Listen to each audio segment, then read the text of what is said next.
Start by you. ठीक है।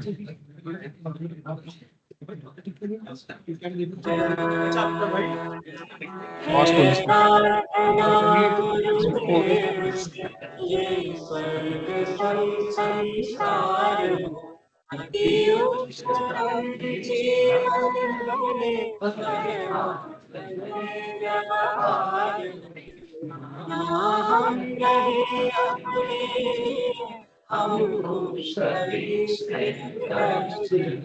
गुरुदेव आशीष में जो सोचने का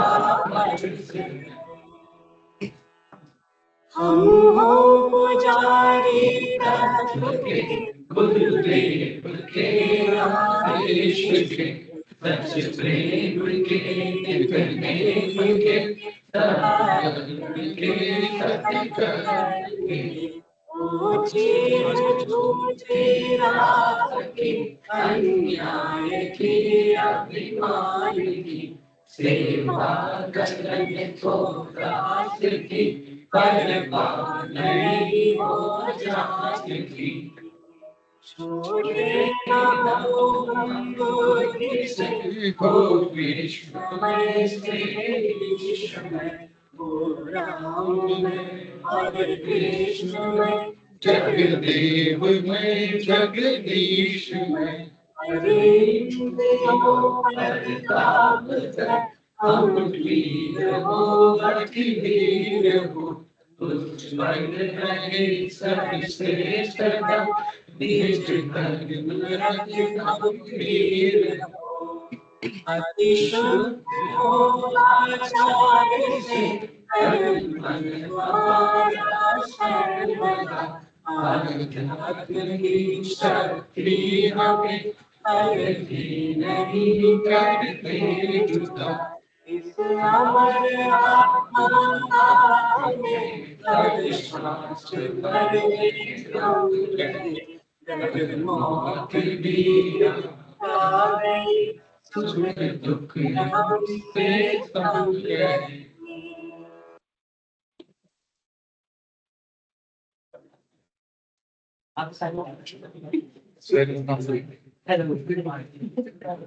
Hello.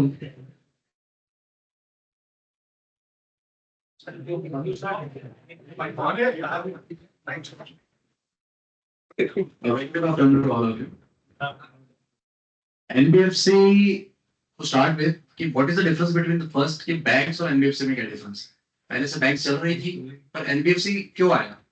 Why this concept? It's way back in 1960 कि NBFC करके एक concept develop हुआ. The reason was कि banks was not able to give loan to each and every category of the borrower.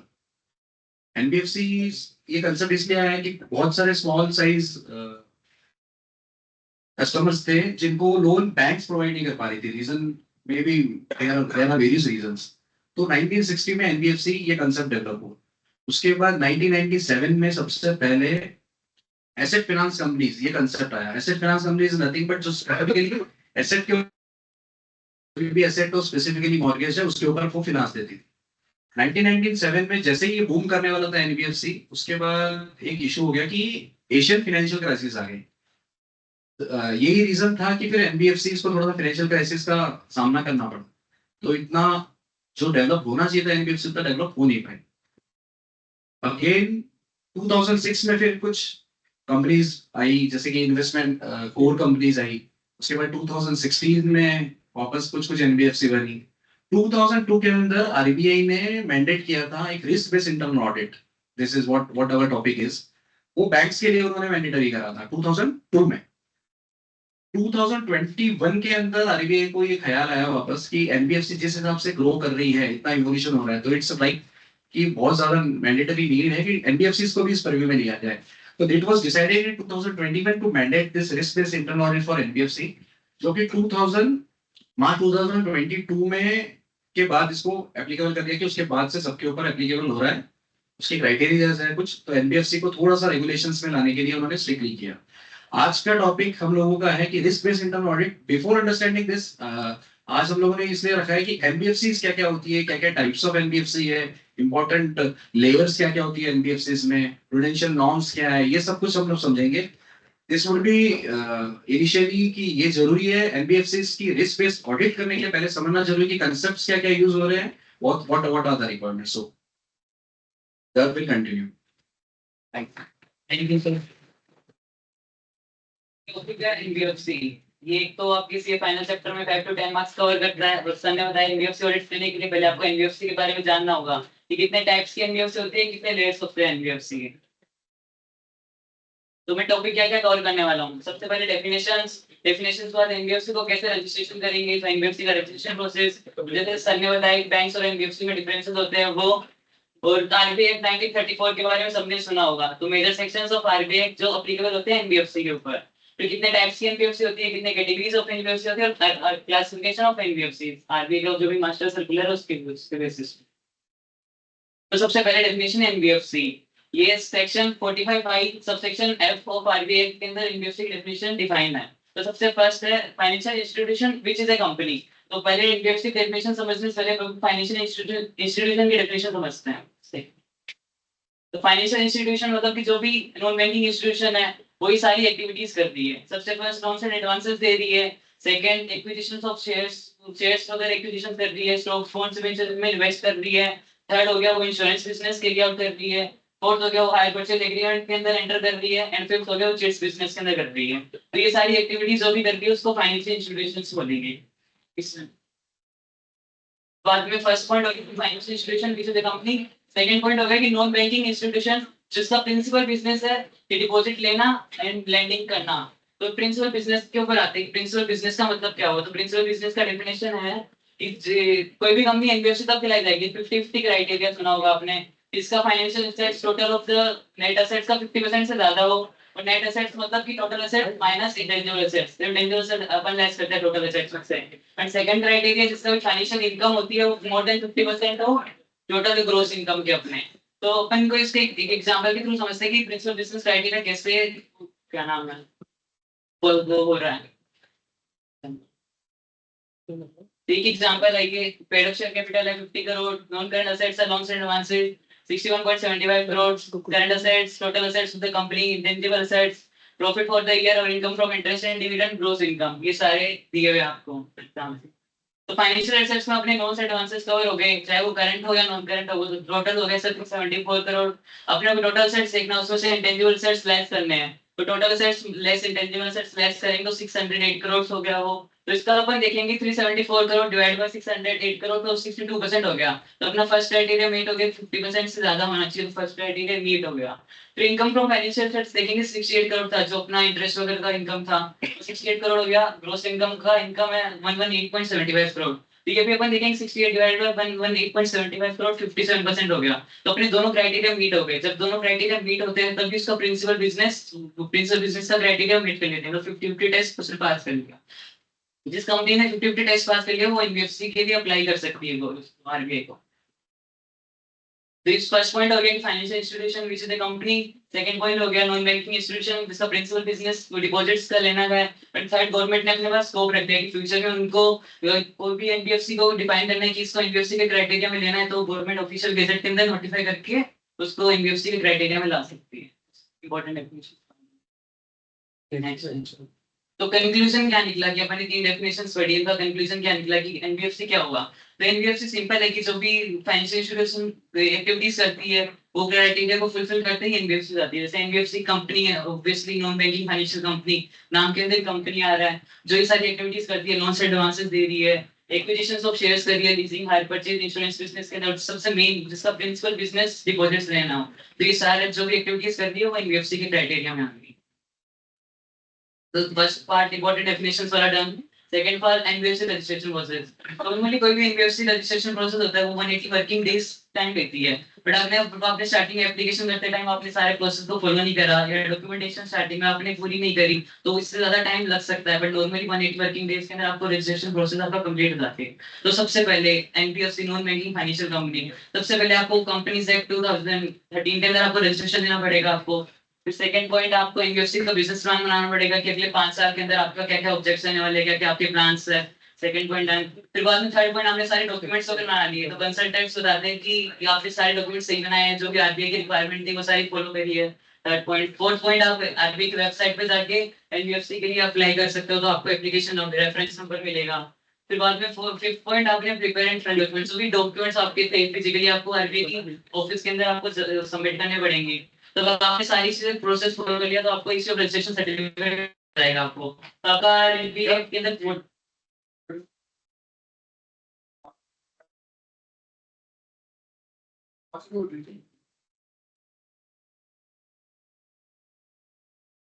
आपका रजिस्ट्रेशन सर्टिफिकेट आपको 180 working days के अंदर मिल जाएगा। तो ये एनबीएफसी रजिस्ट्रेशन प्रोसेस होता है। तो सबका जनरली डाउट होता है कि कितनी रजिस्ट्रेशन फीस वगैरह लगेगी, कितना खर्चा लगेगा एनबीएफसी रजिस्ट्रेशन। सबसे पहले आपको आरओसी के अंदर फीस जमा करानी पड़ेगी, क्योंकि आपको कंपनी का रजिस्ट्रेशन लेना पड़ेगा। और आपकी आप फर्दर स्लाइड्स में पढ़ोगे कि एनबीएफसी को मिनिमम नेटवर्थ 10 करोड़ का रखना पड़ता है। तो पेड अप शेयर कैपिटल आपको 10 करोड़ से रखनी पड़ेगी। तो इसके हिसाब से आप 15 लाख से लेकर 20 लाख के अंदर आपका आरओसी का फीस लगेगी, डिपेंडिंग ऑन द स्टेट, आप कौन से स्टेट के अंदर रजिस्ट्रेशन कर रहे हो। सेकंड, कंसल्टिंग फीस तो लगेगी, आप कौन से एक्सपर्ट को हायर कर रहे हो, उनके पास कितनी कोई टीम है, कितना एक्सपर्टीज लेवल है उनका। और थर्ड वन, मिसलेनियस एक्सपेंसेस की अदर ट्रेवलिंग वगैरह के एक्सपेंसेस तो 50,000 से टू 1 लाख वेरी कर सकते हैं। फिर आगे मेन स्लाइड, मेजर डिफरेंसेस क्या क्या है बैंक एंड एनबीएफसी के बीच में। First first priority sector lending. हर बैंक को आरबीआई ने प्रायोरिटी सेक्टर लैंडिंग कर रखा है कि आपको अपने डिपॉजिट्स का आपको कितना लोन आपको प्रायोरिटी सेक्टर्स को आपको देना पड़ेगा। तो एनबीएफसी के लिए सब कुछ गाइडलाइंस की एनबीएफसी की इच्छा होती है, बोर्ड जो भी बोर्ड पॉलिसी बनाती है उसके हिसाब से प्रायोरिटी सेक्टर लैंडिंग हो जाती है। फिर सेकंड, पेमेंट सेटलमेंट सिस्टम का पार्ट है bank. NBFC bank payment and settlement system का पार्ट नहीं है, तो एनबीएफसी अपने ऊपर जो भी चेक ड्रॉ हुआ है वो इशू नहीं कर सकती। फिर third, deposit insurance facility. DICGC की डिपॉजिट इंश्योरेंस फैसिलिटी मिलती है। जो भी बैंक होता है, बैंक डिफॉल्ट कर देता है तो अप टू 5 लाख बैंक्स जो भी डीआईसीजीसी है वो रिवर्स करती है। बट एनबीएफसी के केस में ऐसा कुछ नहीं है, अगर एनबीएफसी ने डिफॉल्ट करा तो आपके पैसे गए। फिर for the deposits, banks are legally eligible to accept the deposits. Bank को बाय डिफॉल्ट डिपॉजिट एक्सेप्ट कर सकती है, बट एनबीएफसी के केस में आरबीआई की कुछ गाइडलाइंस है वो तो फॉलो करनी पड़ेगी। इसमें आप फ्रंट स्लाइड्स में आप देखोगे कुछ डिपॉजिट टेकिंग एनबीएफसी होती है, कुछ नॉन डिपॉजिट टेकिंग एनबीएफसी है। फिर फिफ्थ, रेगुलेशंस। बैंक्स के केस में बहुत सारी रेगुलेशंस होती है वो फॉलो करनी पड़ती है। As compared to the banks, NBFC में इतनी रेगुलेशंस है नहीं।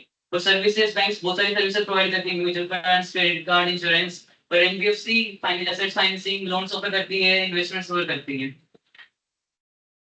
फिर major sections of RBI act. RBI act 1934 की कौन कौन सी सेक्शंस होती है कि जो एनबीएफसी पे एप्लीकेबल होती है।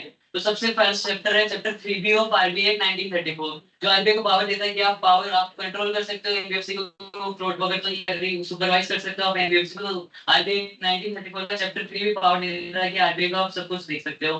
फिर section 45Q of RBI override करता है लॉज को। तो दूसरे सेक्शंस में कुछ भी लिखा हो, पर सेक्शन 45Q में जो बात लिखी है वो ओवरराइड करेगी सब अदर लॉज को। फिर थर्ड है 45 जो रजिस्ट्रेशन डील करता है। अभी रजिस्ट्रेशन प्रोसेस आपने पढ़ा तो रजिस्ट्रेशन का उसमें है।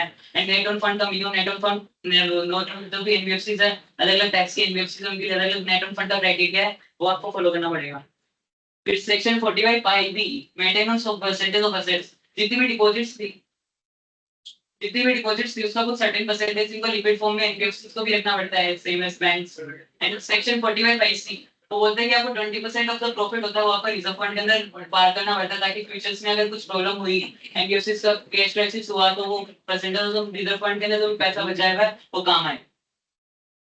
फिर एग्जेम्पशंस है कि जो भी 45 अपने बड़ा रजिस्ट्रेशन वाला 45 भी पढ़ा अपने 45 पढ़ा, इसकी कुछ एग्जेम्पशंस जो कि एनबीएफसी होती है कुछ एग्जेम्पशंस देखी है आरबीआई ने।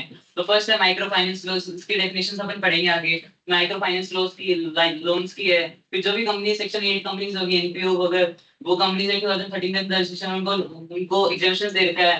फिर थर्ड हो गया कि जो नॉट एक्सेप्टिंग पब्लिक डिपॉजिट, तो पब्लिक डिपॉजिट एक्सेप्ट नहीं कर रही उन कंपनीज को भी एग्जेम्पशन दे रखा है। फिर Nidhi company, state company, insurance business के अंदर तो इन सब कंपनीज को एग्जेम्पशन दे रखा है आरबीआई के मास्टर सर्कुलर के। फिर अपन अदर टाइप्स ऑफ एनबीएफसीज, इसमें बहुत सारे टाइप्स है। Investment credit company, infrastructure finance company, factors, mortgage guarantee business, operating financial holding company. इसको अपन वन बाय वन पढ़ते हैं। तो फर्स्ट है investment credit company. Investment credit company समझने से पहले अपन को तीन डेफिनेशन समझनी पड़ेगी। Asset finance company, investment company, loan company. Company नाम से ही पता चलता है कि कंपनी की जो भी एनबीएफसी इनका प्रिंसिपल बिजनेस रहता है कि जो भी असेट्स परचेज कर रहे हैं, मान लो मेरे को असेट्स परचेज करनी है बट मेरे पास पैसा नहीं है, तो मैं एसेट फाइनेंस कंपनीज में अप्लाई कर सकता हूँ कि मेरे को ये एसेट्स परचेज करनी है, फिजिकल एसेट्स परचेज करनी है, तो आप उसको फाइनेंस कर दो। तो एसेट फाइनेंस कंपनी का मेन प्रिंसिपल बिजनेस ये है, फाइनेंसिंग ऑफ फिजिकल एसेट्स। फिर सेकंड पे इन्वेस्टमेंट कंपनी, ये सारी कंपनीज इन्वेस्टमेंट करती है सिक्योरिटीज के अंदर, इक्विटी शेयर्स के अंदर, तो सारी इन्वेस्टमेंट करती है। फिर थर्ड हो गया लोन कंपनी, जो भी लोन्स वगैरह देती है अपन को, नॉर्मल फाइनेंस फाइनेंस करती है, तो वो क्राइटेरिया हो गया। फिर पहले asset finance company, investment company, loan company सब अलग अलग टाइप्स हुआ करती थी, बट आरबीआई ने अपने सर्कुलर के तहत asset finance company, investment company, loan company को मर्ज कर दी, इन्वेस्टमेंट क्रेडिट कंपनी बना दिया, एक टाइप की एनबीएफसी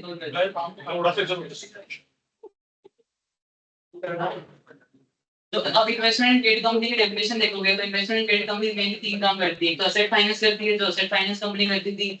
एक इन्वेस्टमेंट कंपनी अब इन्वेस्टमेंट करती थी, इन्वेस्टमेंट इन सिक्योरिटीज वगैरह। सेकंड और थर्ड लोन्स प्रोवाइड करती है। तो ये तीनों काम इन्वेस्टमेंट क्रेडिट कंपनी करती है। तो जिसका प्रिंसिपल बिजनेस एसेट फाइनेंस हो गया, लोन्स एडवांस प्रोवाइड करना हो गया और एक्विजिशन ऑफ सिक्योरिटीज हो गया, तो तीनों इन्वेस्टमेंट क्रेडिट कंपनी के क्राइटेरिया में आ जाती है।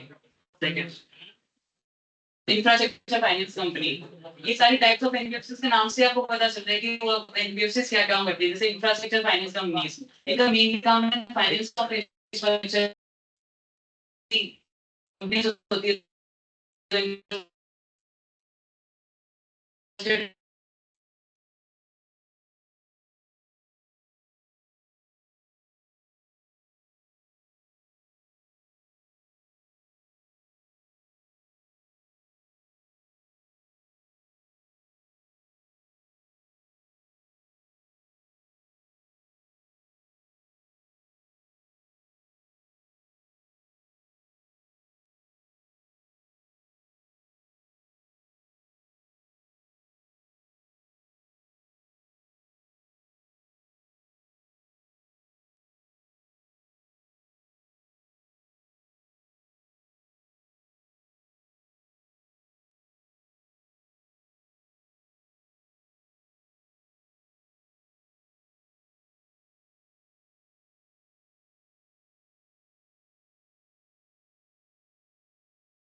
asset size 1000 crore and above है तो वो middle age में cover होगी. Third types की NBFCs होगी जो ये activities perform करती है.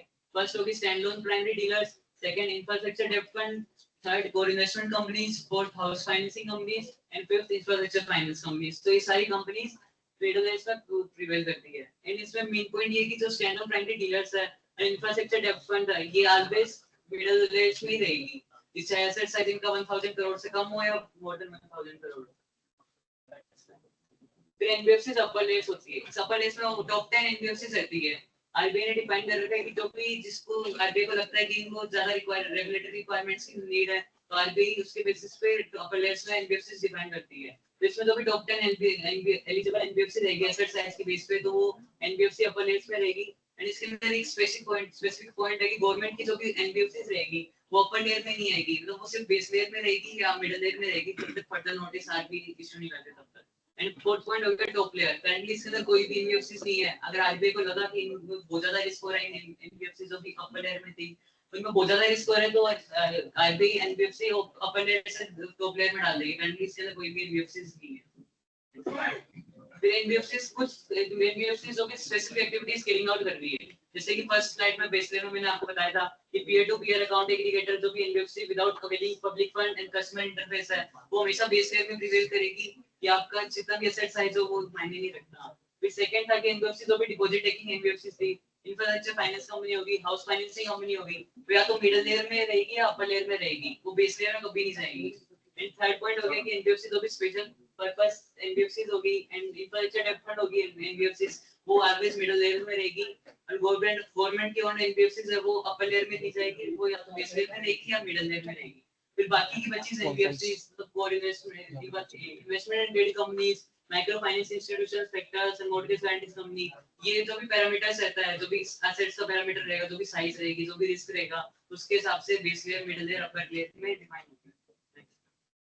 फिर क्लासिफिकेशन ऑफ एनबीएफसीज ऐसा भी हो सकता है एक ग्रुप है उसके अंदर बहुत सारी टाइप्स ऑफ एनबीएफसीज है तो उसका क्लासिफिकेशन कैसे करेंगे. तो सबसे मेन पॉइंट है इसमें अपन सबको एनबीएफसीज को अलग-अलग नहीं देखेंगे. इसको अपन जो भी एसेट साइज रहेगा सारी एनबीएफसीज का उसको कंसोलिडेट करके देखेंगे. बट कुछ एनबीएफसीज जो स्पेसिफिक एक्टिविटीज कैरिंग आउट कर रही है जैसे पीयर टू पीयर करनी है तो वो ऑलवेज बेस लेयर नहीं रहेगी. वैसे एनबीएफसी तो इसको एक एग्जांपल के थ्रेड समझते हैं. तो एक एग्जांपल है कि एनबीएफसीज एक ग्रुप है एनबीएफसीज के अंदर 6 एनबीएफसीज है. NBFC ICC housing finance company NBFC infrastructure finance company mutual funds NBMFI NBFC peer to peer NBFC without public holding fund के अलग-अलग एसेट साइज दिए हुए हैं. तो अपन इसको एनबीएफसी को कैसे क्लासिफाई करेंगे कि कौन से बेस लेयर में आएगी मिडिल लेयर में आएगी अपर लेयर में आएगी. तो इसको इसमें अपन इसको सारे जो भी एसेट साइज उसको कंसोलिडेट करेंगे तो इसका एसेट साइज बन रहा है 1320 करोड़ जो कि 1000 करोड़ से अपर है. तो उसमें बेसिकली अपन ने पढ़ा था कि 1000 करोड़ से ज्यादा है तो वो एनबीएफसी मिडिल लेयर में प्रिवेल करती है. बट P2P जो भी public without a very public fund है वो हमेशा बेस लेयर में रहेगी. उसके लिए एसेट साइज देखना नहीं है. तो एनबीएफसी जो भी P2P थी NBFC without public availing fund है वो बेस लेयर में रहेगी. तो एनबीएफसी आईसीसी और म्यूचुअल फंड एमएफआई था उसको मिडिल लेयर में प्रिवेल करेगी उनकी 1000 करोड़ से अपर है. और जो भी हाउसिंग फाइनेंस कंपनी है इंफ्रास्ट्रक्चर फाइनेंस कंपनियों को भी बेस लेयर में तो जाएगी नहीं. 1000 एसेट साइज भी 1000 करोड़ से अबव है तो ये एनबीएफसी मिडिल लेयर में प्रिवेल करेगी. तो ये समरी ऑफ एनबीएफसी जो भी upper layer middle layer base layer के अंदर एनबीएफसी उसका टोटल एज ऑन जून 30 2024 को 9306 एनबीएफसी रजिस्टर्ड थी आरबीआई के तहत. The next slides will cover by Rajat.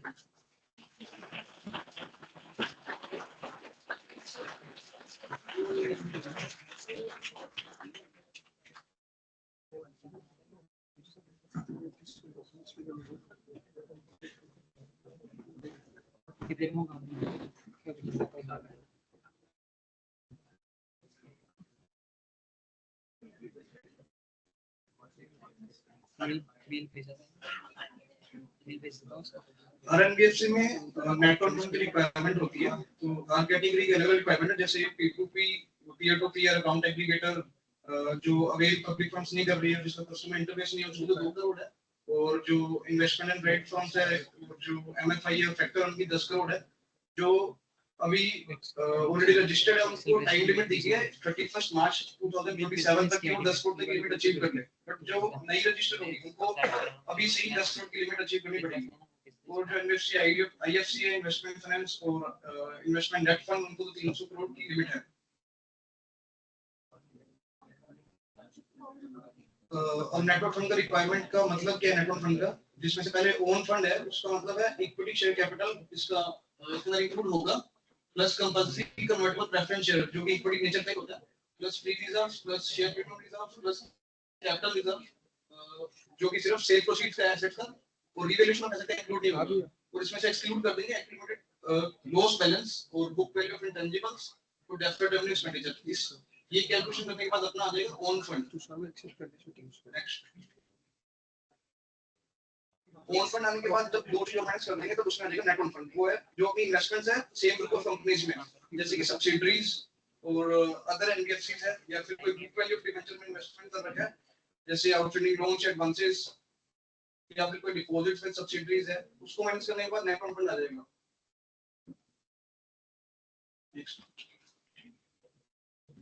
अभी क्लैरिफिकेशन है कि ओन फंड और नेट ओन फंड इसमें डिफरेंस क्या है? ओन फंड और नेट फंड सेम ही है, बस नेट ओन फंड वो है जो ओन फंड में से माइनस कर देंगे जो ऑलरेडी इन्वेस्टमेंट है सब्सिडरीज के अंदर अपनी, जो कंपनी की खुद की सब्सिडरीज है या फिर इन्वेस्टमेंट्स है अदर एनबीएफसीज के अंदर, वो अपन माइनस कर देंगे जब ओन फंड में से, तो अपनी नेट ओन फंड आ जाएगी। प्लस जो अगर कोई और डिबेंचर्स में इन्वेस्टमेंट है या फिर बॉन्ड्स है या फिर आउटस्टैंडिंग लोन्स और एडवांसेस है, उसको माइनस करने के बाद नेट ओन फंड आ जाएगा। लिमिट है कि जो 10% ऑफ ओन फंड है उसके जो एक्सेस होगा उसको अपन माइनस करना है नेट ओन फंड निकालने के लिए। Which one of them? I don't know. दोन में से बात तो नेट ओन फंड निकालते हैं अपन, तो दोनों में से बात करेंगे। नेट ओन फंड का दोनों में से बात करेंगे। क्या बोले? प्लान लेना स्लाइड ओन फंड आके नेट ओन इसके बाद लॉस खोल के इसमें जो इन्वेस्टमेंट अपन निकाल रहे हैं वो जो 10% का ओन फंड से एक्सेस होगा उसी को निकालना है, पूरा नहीं निकालेंगे अपन। फिर एक्सेस ऑफ 10% जो होता है ओन फंड का उसी को इन्वेस्ट करेंगे, ठीक है? पूरा नहीं इन्वेस्ट करेंगे। Okay, this one is बोला मैं समझ जो नेट ओन फंड है उसमें से दो चीज और मैनेज करनी पड़ेगी ओन फंड में से। एक तो इन्वेस्टमेंट इन जो कंपनी शेयर्स है,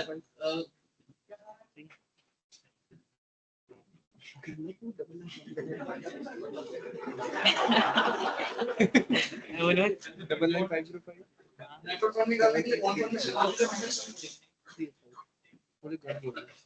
नेटवर्क फंड निकालना है तो उसमें ओन फंड में से दो चीजें माइनस करनी है, जो खुद की इन्वेस्टमेंट है सब्सिडरीज में या फिर खुद की सेल ऑफ गुड कंपनीज में है, या फिर कोई अदर एनबीएफसी में इन्वेस्टमेंट है, या फिर कोई बुक वैल्यू है डिबेंचर्स की, बॉन्ड्स की, आउटस्टैंडिंग लोन्स की, excess to the extent of 10% of own fund.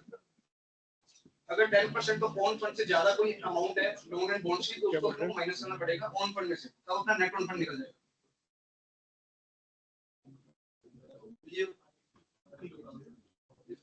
अब कौन कौन सी रिटर्न सबमिट करनी है डिफरेंट टाइप ऑफ एनबीएफसीज की अलग अलग है, जैसे बिलो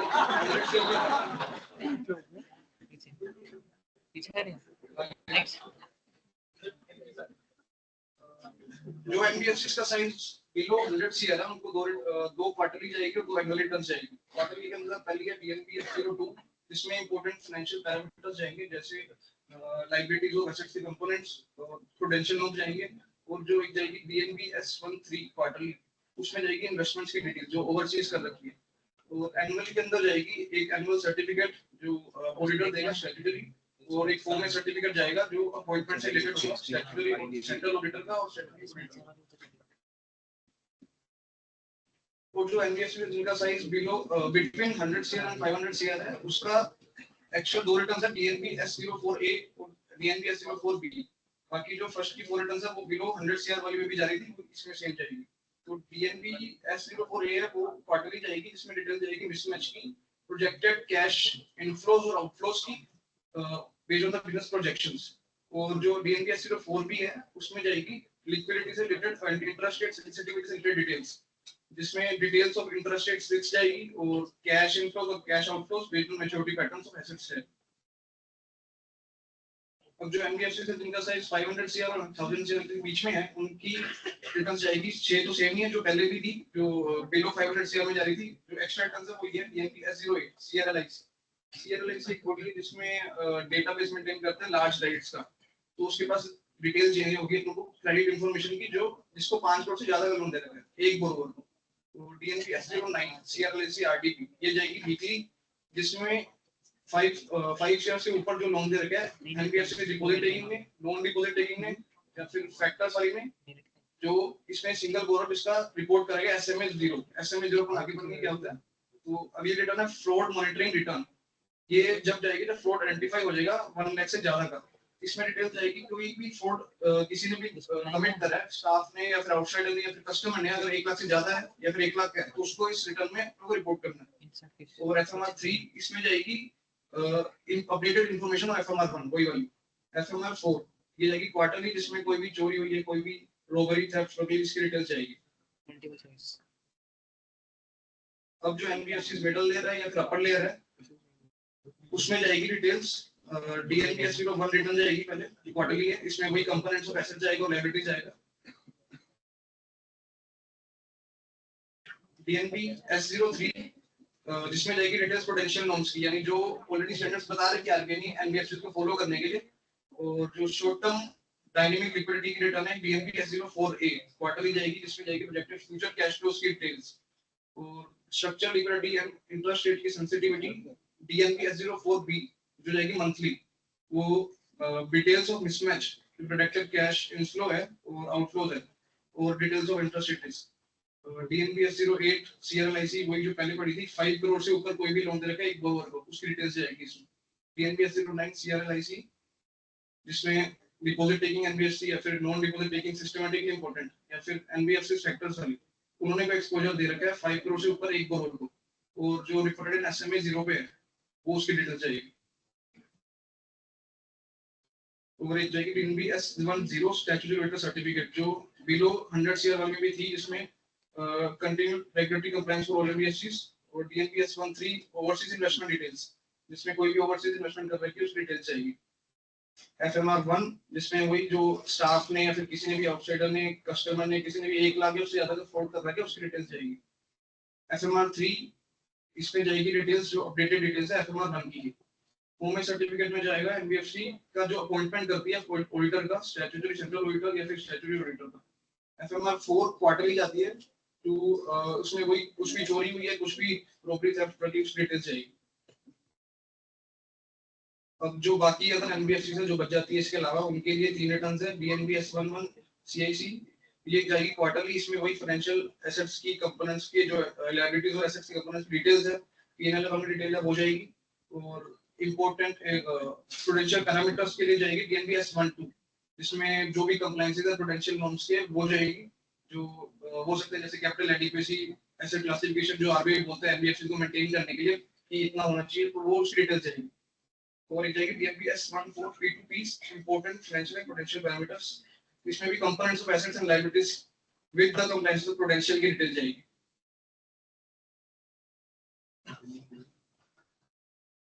अब कुछ एग्जाम्पशन दे रखी है डिफरेंट टाइप के एनबीएफसीज को, जैसे जो एनबीएफसी कुछ भी पब्लिक से अवेल नहीं कर रही फंड या फिर कोई भी उसका कस्टमर इंटरफेस नहीं है, तो उसके तो सारी एग्जाम्पल है जो भी ये रिक्वायरमेंट्स है, जैसे प्रूडेंशियल रेगुलेशन। प्रूडेंशियल रेगुलेशन एक स्टैंडर्ड्स है जो आरबीआई चाहता है कि एनबीएफसी फॉलो करे, जैसे कुछ भी रेशियो हो सकते हैं जो मेंटेन करना होता है उनको, तो उस वो वाली एग्जाम्पशन इनको मिल जाती है जो पब्लिकली अवेल फंड नहीं करता है, फिर कोई पब्लिकली इंटरफेस नहीं है जिसका, और रेगुलेटरी रिस्ट्रिक्शन लिमिट नहीं है उस पे, कुछ भी केवाईसी की कोई भी एग्जाम्पशन है उसके पास फेयर प्रैक्टिस कोड नहीं लगेगा, जो पैरा 66 और 67 है वो भी नहीं लगेगा। जो एनबीएफसीज पब्लिक फंड्स अवेल कर रही है पर जिसका कोई कस्टमर इंटरफेस नहीं है, उसके ऊपर दोनों लगेंगे, ये प्रूडेंशियल रेगुलेशन वाली जो आरबीआई बोलता है, और जो रेगुलेशन रिस्ट्रिक्शन लिमिट वाली है चैप्टर 4 एंड 5 वाली, ये दोनों लगेगी, बाकी उस पे भी एग्जाम्पल है। जो बेस लेयर वाली एनबीएफसी जो पहले पड़ी थी, जिसका कस्टमर इंटरफेस है बट कोई पब्लिक फंड से अवेल नहीं कर रहा, उसके लिए सिर्फ ये वाली एग्जाम्पल है जो चैप्टर 4 और 5 है, बाकी सब उसके ऊपर एप्लीकेबल होंगे। अब प्रूडेंशियल रेगुलेशन है क्या जो आरबीआई चाहते हैं कि एनबीएफसी फॉलो करे, जैसे फर्स्ट है लेवरेज रेशियो, जो कि आरबीआई कहते हैं कि मोर देन 7 नहीं होना चाहिए। लेवरेज रेशियो जो एक लायबिलिटी से रिलेटेड है, जैसे total outstanding liability divide by own fund, ये इसका फॉर्मूला है। और सेकंड जैसे अकाउंटिंग स्टैंडर्ड्स, कुछ एनबीएफसी पे अकाउंटिंग स्टैंडर्ड इंडियन रहते हैं, जैसे जिसका नेटवर्क 50 सीआर या फिर उसके ज्यादा, तो उस पे इंडियन लगेगा, उसको वो अप्लाई करना है। जो उसके अलावा उनको एएस फॉलो करना है। अकाउंटिंग ये सबको वही फॉलो करना 31 मार्च, बट अगर एनबीएफसी चाहती है कि उसको एक्सटेंड कर जाए पीरियड या फिर उसको अलग पीरियड फॉलो करना है, तो उसको अप्रूवल लेना पड़ेगा आरबीआई और रजिस्ट्रार ऑफ कंपनीज का, और अगर उसको अप्रूवल मिल जाता है तो भी उसके बाद उसको जो 31 मार्च की है वो तो बनानी पड़ेगी अनऑडिटेड बैलेंस शीट। उसके बाद अगर जब भी वो बनाए फाइनलाइज करे 31 मार्च की या फिर कोई भी डेट की आगे की, तो उसको 3 मंथ के अंदर उसको फाइनलाइज करनी है। अब इन्वेस्टमेंट्स की क्या अकाउंटिंग रहेगी इसमें, जैसे इक्विटी शेयर्स रहते हैं जो कोटेड है लिस्टेड है, उनकी तो कॉस्ट और market value whichever is lower है, या फिर कोई अदर इक्विटी शेयर जो लिस्टेड नहीं है या फिर प्रेफरेंस शेयर जो लिस्टेड नहीं है, उनकी कॉस्ट और face value whichever is lower है। इसमें भी अपने को देखना है कि स्क्रिप्ट वाइज यानी शेयर वाइज, तो उसमें अगर मार्केट वैल्यू कॉस्ट से कम है तो डेप्रिसिएशन या फिर जो भी डिफरेंस अमाउंट है वो पीएनएल में शो करना है। अगर कोई मार्केट वैल्यू कॉस्ट से ज्यादा है तो एप्रिसिएशन को नहीं देखना अपने। और एक अगर शेयर में कोई डेप्रिसिएशन है दूसरे में एप्रिसिएशन है तो उसको नेट ऑफ नहीं करना, सबको अलग अलग दिखाना है। और government securities, treasury bills, commercial papers, इन पे सब पे कैरिंग कॉस्ट पे जाएगा, और unit of mutual funds of NAV जो भी म्यूचुअल फंड बताएगा उस पे रिकॉर्ड करना। इनकम रिकॉग्निशन के लिए जैसे जो भी अगर एनबीएफसी ने एनपीए डिक्लेयर कर रखा है तो उस पे कोई भी इनकम होगी तो वो तभी रिकॉर्ड करनी है जब वो एक्चुअली रिसीव होगी, ना कि जब वो एक्रू होगी। तो अगर कोई भी ऐसा इनकम है जो एक्चुअली रिकॉर्ड कर रखी है और बाद में एनपीए बन जाता है तो उसको रिवर्स करना पड़ेगा, क्योंकि वो एक्चुअली में रिसीव हुई नहीं है, बस एक्रू हुई है, अब वो एनपीए बन चुका है।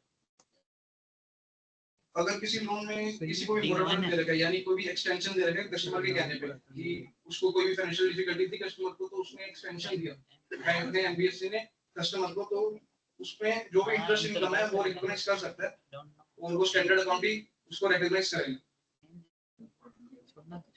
अगर मोरटोरियम पीरियड है जो एक्सटेंशन पीरियड है वो एक्सटेंड हो जाता है, वो खत्म हो जाता है, तो जो भी इंटरेस्ट पहले शो कर रहा था उसको रिवर्स करने की जरूरत नहीं। अब बात करते हैं इनकम फ्रॉम इन्वेस्टमेंट्स की। अगर कोई डिविडेंड इनकम है तो वो जैसे ही मिले उसको रिकॉग्नाइज करना है, मतलब ऑन एन अक्रूवल बेसिस पे रिक्वेस्ट बेसिस पे डिक्लेयर करना है। और अगर कोई अक्रूवल बेसिस पे डिक्लेयर कर रहा है किसी एजीएम में या फिर एनबीएफसी का राइट एस्टैब्लिश हो चुका है तो वो उसको रिपोर्ट कर सकते हैं भले उसको मिले ना। Income from boards and debentures है तो वो इफ अगर इंटरेस्ट पता है पहले से कि कितना मिलेगा फिर और रेगुलरली है विदाउट कोई ड्यू है तो उसको रिकॉग्नाइज कर सकते हैं अक्रूवल बेसिस पे। अगर कोई गवर्नमेंट गारंटेड सिक्योरिटी से मिल रहा है, कोई भी सेंट्रल गवर्नमेंट है स्टेट गवर्नमेंट है both including interest and principal है तो उसको इस पे रिकॉग्नाइज कर सकते हैं।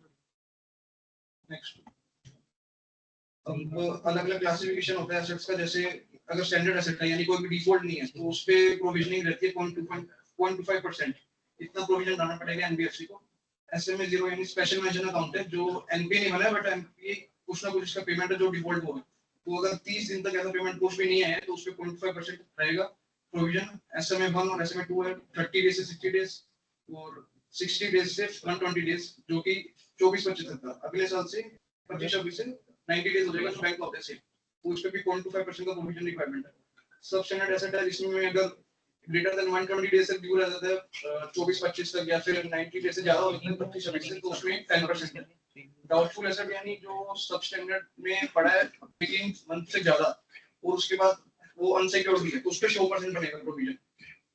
और अगर कोई 18 मंथ से ज्यादा है और 1 साल तक डाउटफुल में पड़ा है तो उसका प्रोविजन है 20%, 1 साल से 3 साल है तो 30%, मोर देन 3 इयर्स तो 50%।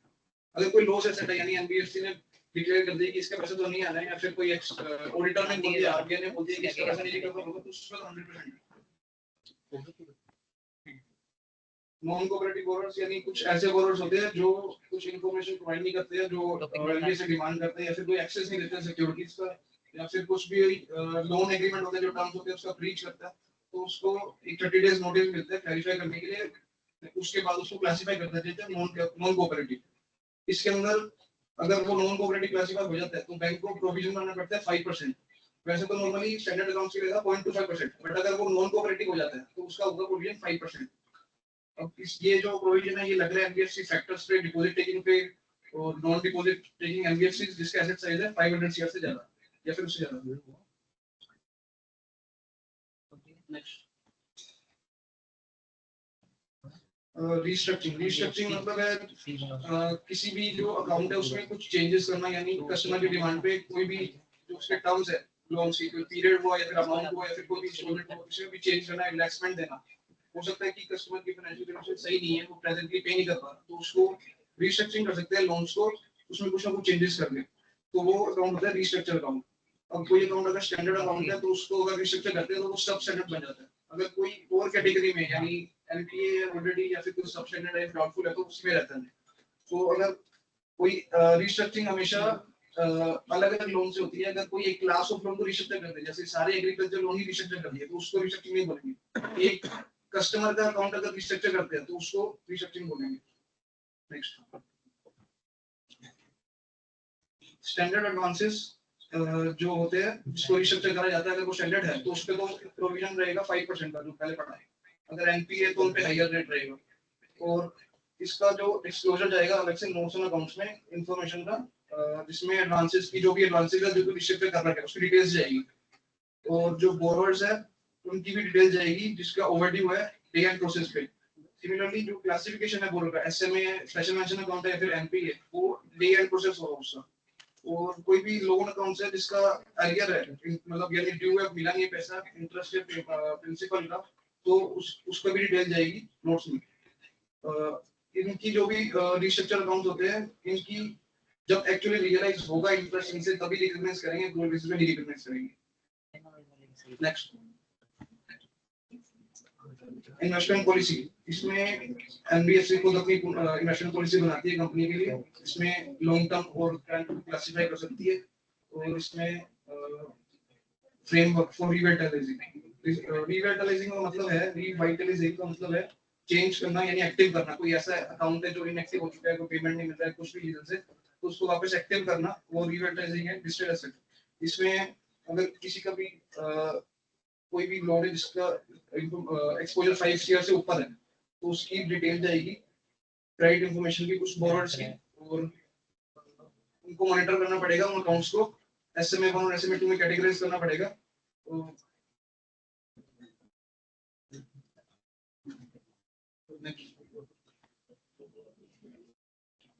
गाइडलाइंस है जो लिक्विडिटी रिस्क मैनेजमेंट फ्रेमवर्क पे। इसमें अगर एनबीएफसी का साइज 100 सीआर या उससे ज्यादा है तो इस पे पब्लिक फंड्स नहीं ले सकती है और कस्टमर इंटरफेस नहीं है अगर उसका, तो उसके लिए फॉलोइंग ये रिक्वायरमेंट्स है।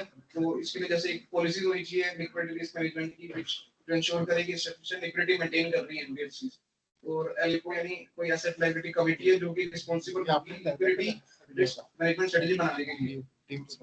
एनबीएफसी उनके पास एक कंटिजेंसी फंडिंग प्लान होना चाहिए जो रिस्पॉन्ड करे जो भी डिसरप्शन हो रही है एनबीएफसी में। और जो भी इंफॉर्मेशन है एनबीएफसी को पब्लिकली डिस्क्लोज करनी है क्वार्टरली बेसिस पे about the soundness of liquidity जो भी पोजीशन है उसकी एनबीएफसी को उसको रिपोर्ट करनी है और उसको इन्फॉर्म करनी है पब्लिक को। एनबीएफसी के पास एक रिलायबल एमआईएस होना चाहिए, मैनेजमेंट इंफॉर्मेशन सिस्टम, जो कि लिक्विडिटी पोजीशन बताता रहे एनबीएफसी की, उसको डिस्क्लोजर देना पड़ेगा। और उसको मैनेजमेंट को इंश्योर भी करना है कि जो इंडिपेंडेंट पार्टी है वो रेगुलरली रिव्यू करती रहे और जो भी कंपोनेंट्स है लिक्विडिटी रिस्क मैनेजमेंट के वो उसको फॉलो करना है। Thank you.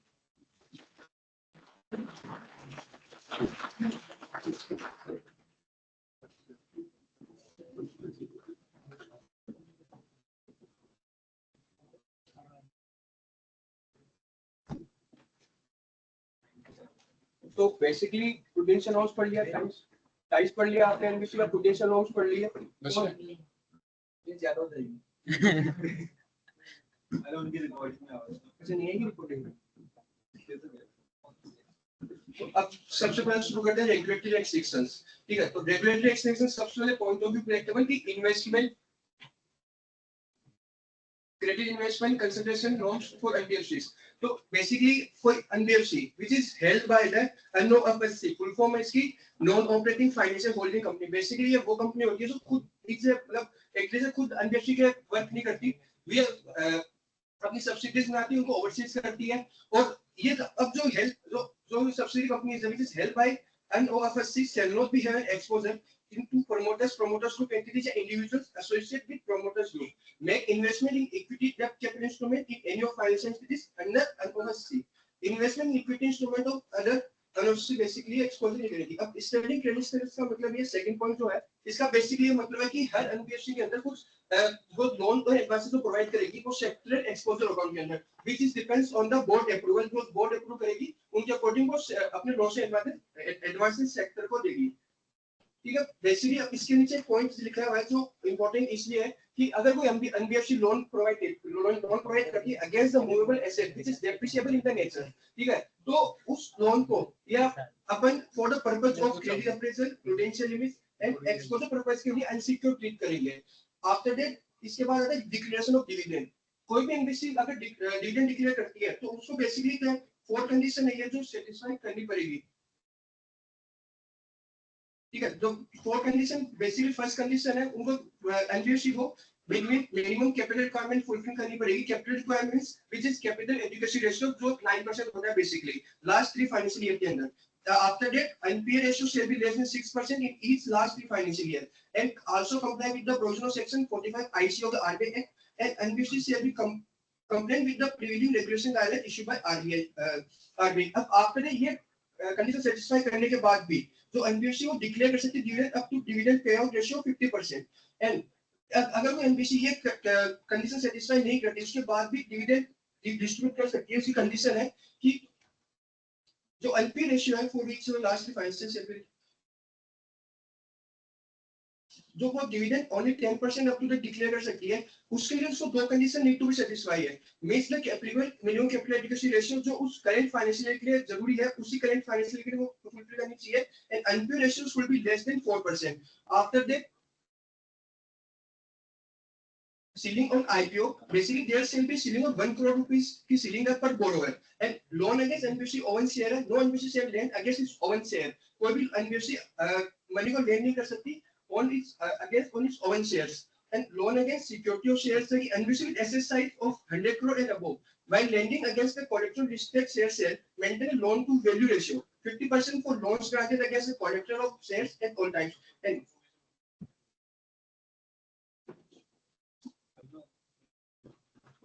in case when lending is being done for investment in capital markets, except only group one security as collateral for loans of value more than 5 lakh, and report online to stock exchange on quarterly basis। इसके बाद governance guidelines है। Guidelines basically है कि ये mandatory नहीं है, recommendatory है। तो एक्सपीरियंस ऑफ बोर्ड है कि जब भी कोई बोर्ड ऑफ जो बोर्ड है एनबीएफसी का उसमें एक डायरेक्टर शेयर भी the experience of NBFC means he will be work in the NBFC या बैंक। फिर every NBFC should be have the risk management committee. The risk management committee shall be responsible for evaluating the overall risks faced by the NBFC, including liquidity risks, and shall report to the board. After that, loans to director, senior officer, and relatives. If NBFC is giving the loan to director, senior officer, and relatives, they should be approved by the board. And further, NBFC shall disclose in the annual financial statement agreed amount of such sanctioned loan. After that, acquisition, transfer, control of NBFC. अब क्या कम माना जाएगा कि NBFC है जिसने कुछ acquire किया transfer किया है, तो if there is a acquisition of more than 26% या 26% then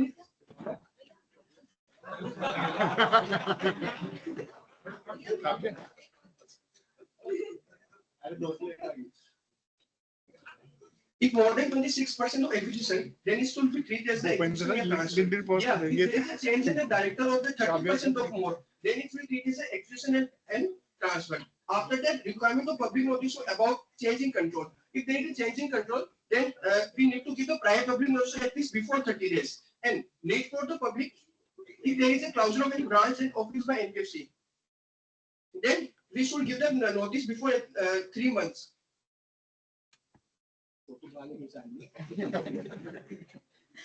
Application of prior approval for acquisition transfer control. NBFC shall submit an application in the company's letterhead obtaining prior approval of the RBI। अब जब NBFC अपनी application file करेगी तो क्या क्या requirement है उसके लिए, तो उसको इन्फॉर्मेशन देनी पड़ेगी about the proposed director and share holders. Declaration by the proposed director share holders that they are not associated with any unincorporated body and that is accepting public deposit। Declaration by the proposed director shareholder that they are not associated with any company and the application of a certificate of registration of which has been rejected by the Reserve Bank। Declaration by that they have not involved in any criminal case and bankers report। After the information with respect to change of address, if there is a change of address, director and auditors, and also there should be information which need to be given। फिर there are a master direction regarding KYC। अब जब भी NBFC में customer register होगा तो this would need to be done is KYC। तो उसके लिए कुछ डॉक्यूमेंट्स है। तो सबसे पहले आरई की फुल फॉर्म है regulated entity self frame customer acceptance policy. Customer acceptance policy कुछ नहीं होती, जस्ट द फॉर्मेलिटीज या documents which need to be given at the time of the registration। After that, a pen need to be given। After that, a digital signature, which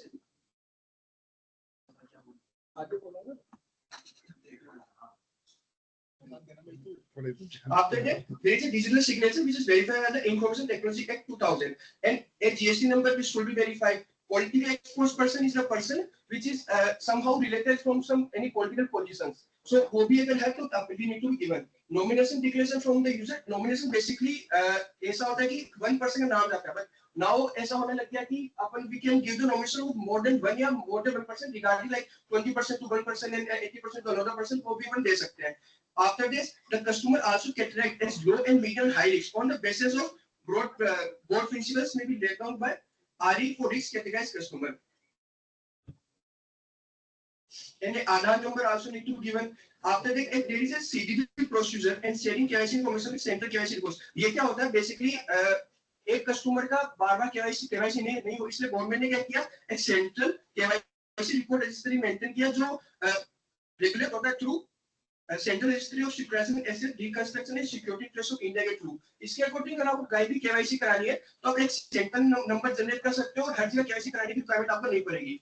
after that there a RE forms suspicion of money laundering या terrorist financing and it's reasonably believed that performing the CDD procedure will tip of the customer. Basically slide का मतलब ये है कि जब भी आप register से कराने जा रहे हो और आरई को ही पता लगता है कि भाई आपका जो इंफॉर्मेशन है वो एनी हाउ मतलब including in some case of money laundering and terrorist activities के around included, तो वो उसकी रिपोर्ट कर सकता है FIU IND को.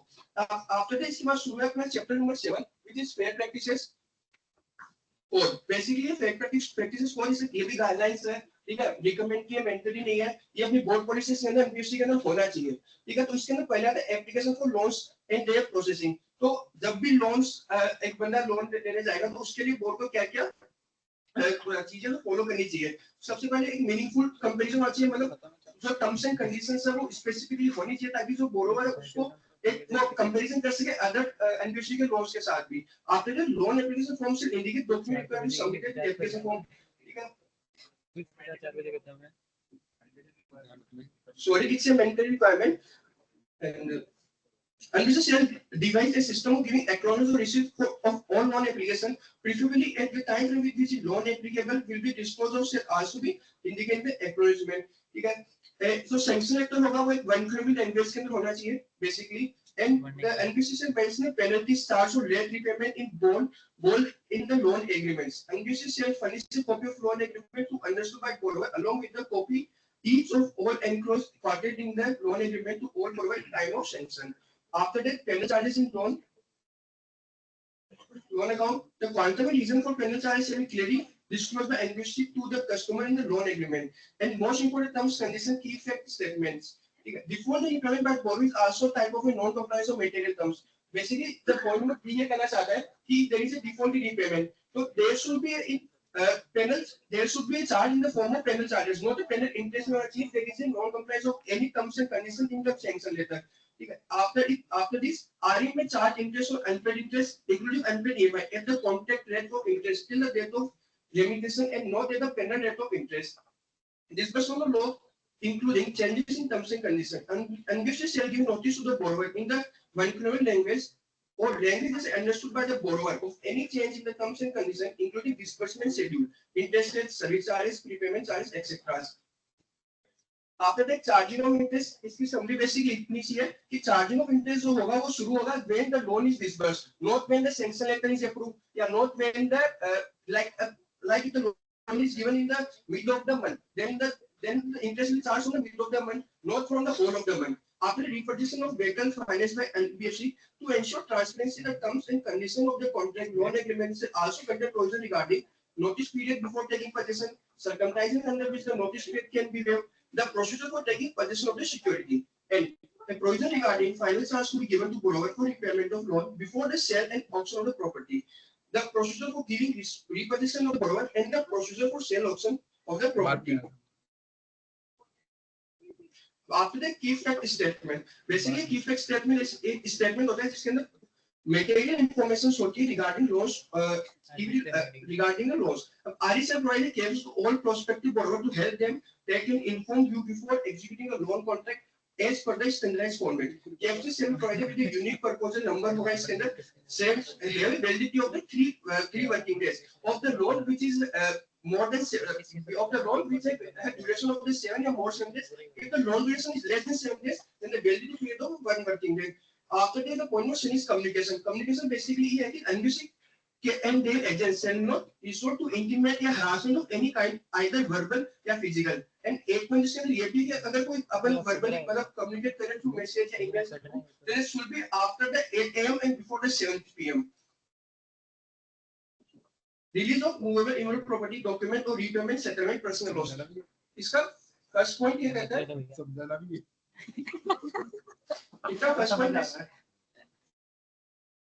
इसका फर्स्ट पॉइंट बेसिकली ये कहता है कि लोन की जो प्रॉपर्टी जो भी रजिस्टर है एज ए लोन के अगेंस्ट के अंदर वो 30 दिन के अंदर अपन को रिलीज करनी पड़ेगी and the borrower shall be given the option to collecting the original movable and immovable property documents either from the branch where the loan account was serviced या any other office of the NBFC.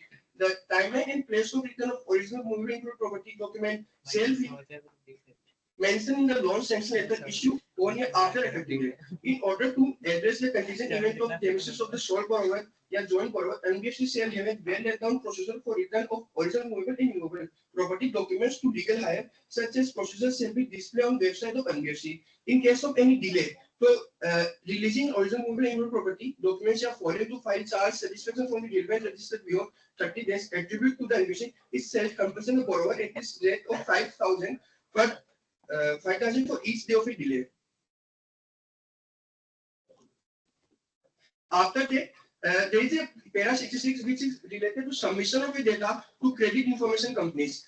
Or the all NBFC required to submit the some data to the credit information companies.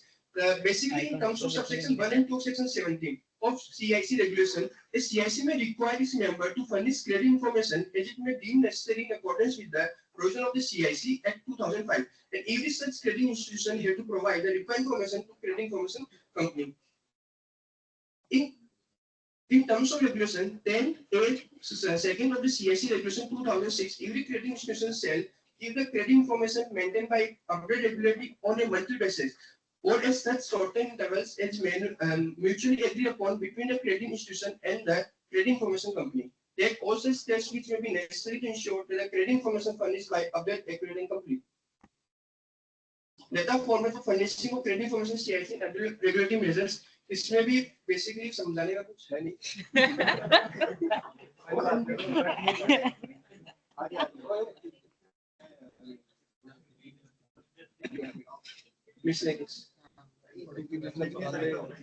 तो basically इसके अंदर important चीज ये है कि जो NBFC के बेसिकली मैनेजमेंट फंक्शंस हैं such as internal audit, strategic and compliance function, decision making function, ठीक है, which वो आउटसोर्स नहीं कर सकती एनबीएफसी. बट एक नीचे एक पॉइंट और लिखा हुआ है कि NBFC group and these functions may be outsourced within the group subject to compliance with the instruction in paragraph 6. Further, the internal audit function is in management process. तो एक थोड़ा कॉन्ट्राडिक्टरी पॉइंट है, अभी भी एम्बिग्यूअस है कि भाई internal audit function जो है वो एनबीएफसी आउटसोर्स कर सकती है या नहीं कर सकती. सर कुछ बोलना चाहोगे?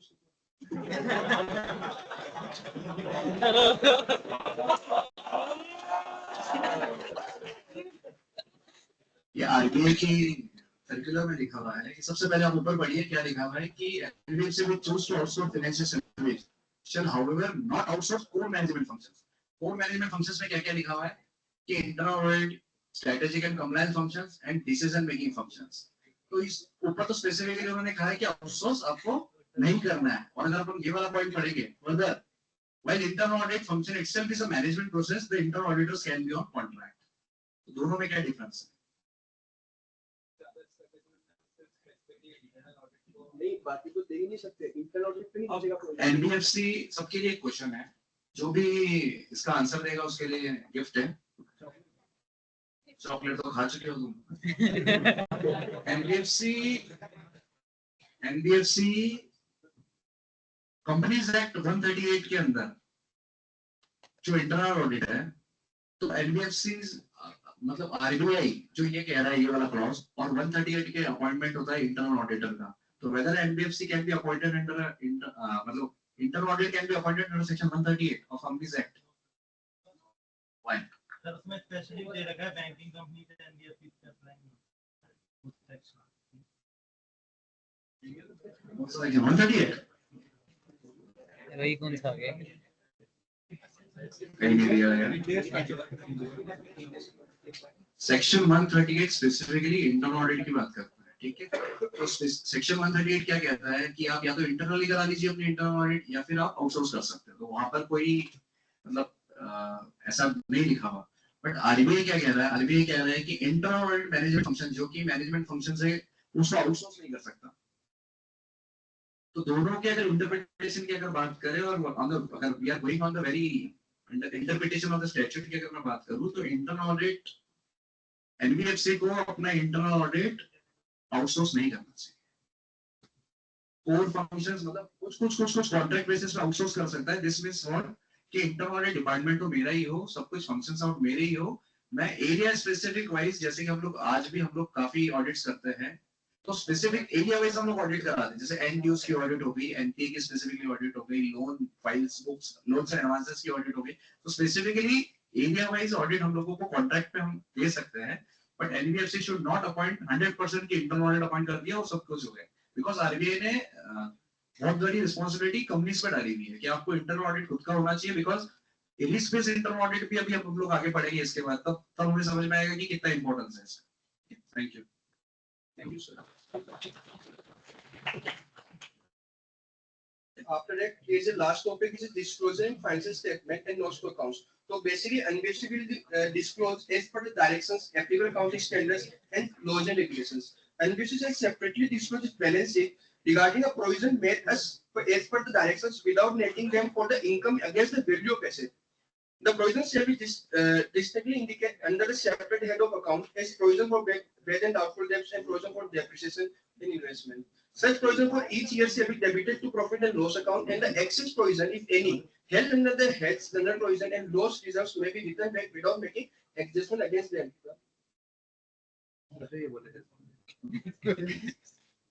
Disclosure in financial statement.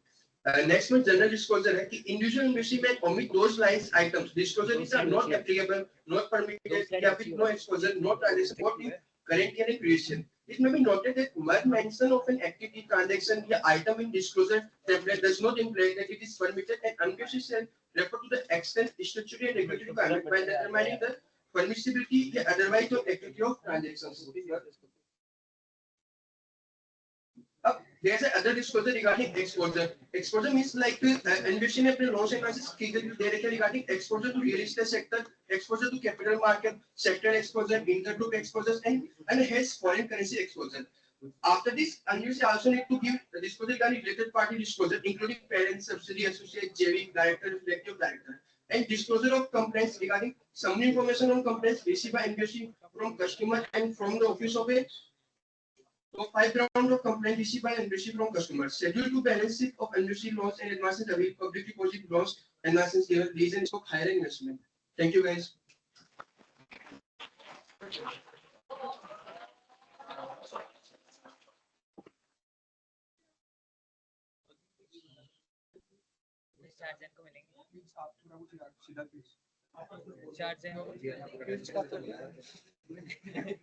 Sir कुछ और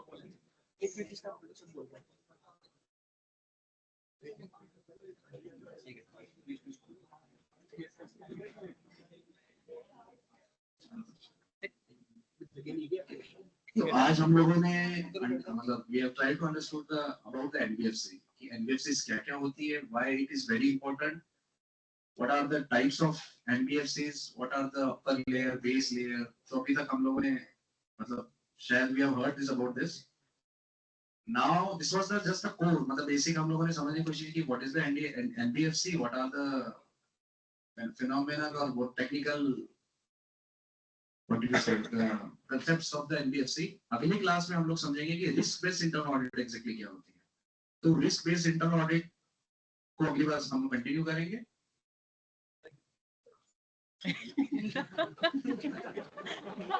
Thank you.